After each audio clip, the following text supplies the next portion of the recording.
This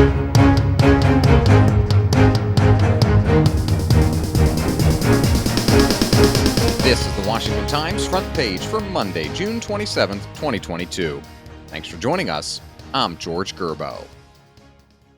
Different laws spanning more than 170 years will now govern abortion access across the country after the Supreme Court's reversal of the 1973 Roe v. Wade ruling that recognized a constitutional right to abortion. The court's ruling in Dobbs v. Jackson Women's Health Organization announced Friday turns over the regulation of abortion to the states. Ryan Lovelace reports some states are choosing to implement laws restricting abortion, while others are looking to change the rules or ignore them entirely. The Guttmacher Institute, a pro-choice think tank, estimates that 26 states eventually will ban abortion outright. The group noted that more than a dozen states had laws triggered to regulate or ban abortion once the Supreme Court struck down Roe v. Wade. The ruling signals a court that's rapidly becoming originalist. That is the philosophy of fixing the Constitution's meaning at the time of its ratification in 1787. Alex Swarry reports the court is leaning on a standard that, if it would have been unrecognizable to the people who wrote and ratified that part of the Constitution or to the generations soon after, then it probably can't survive today based on recent rulings. For abortion, Justice Samuel Alito said that means what was in the minds of those who wrote and ratified the 14th Amendment in the years after the Civil War.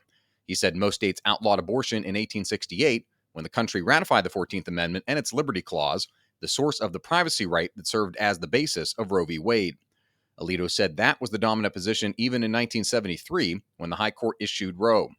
He quoted then-Justice Byron Whizzer White, describing Roe as representing the exercise of raw judicial power. You can read all of these stories at washingtontimes.com/front page.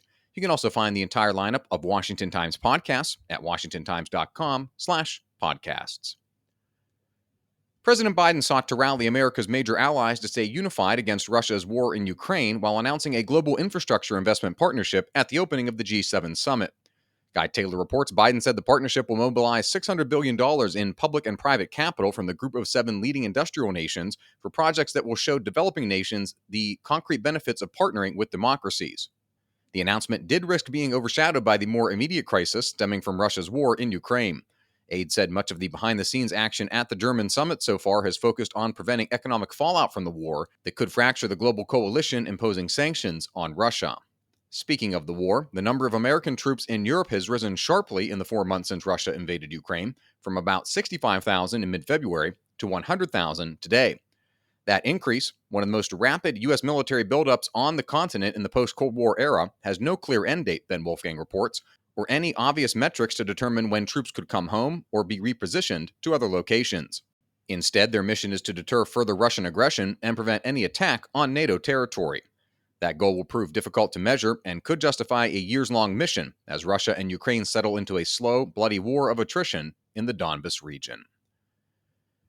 And finally, Senator Mike Lee is poised to win Utah's Republican primary on Tuesday, but he may be in the state's most competitive Senate race in decades thanks to Evan McMullin. Susan Friicchio reports he's running against Lee as an independent and has the support of Utah Democrats. His campaign is spotlighting Lee's alliance with Donald Trump in a state where some voters have grown weary of the former president.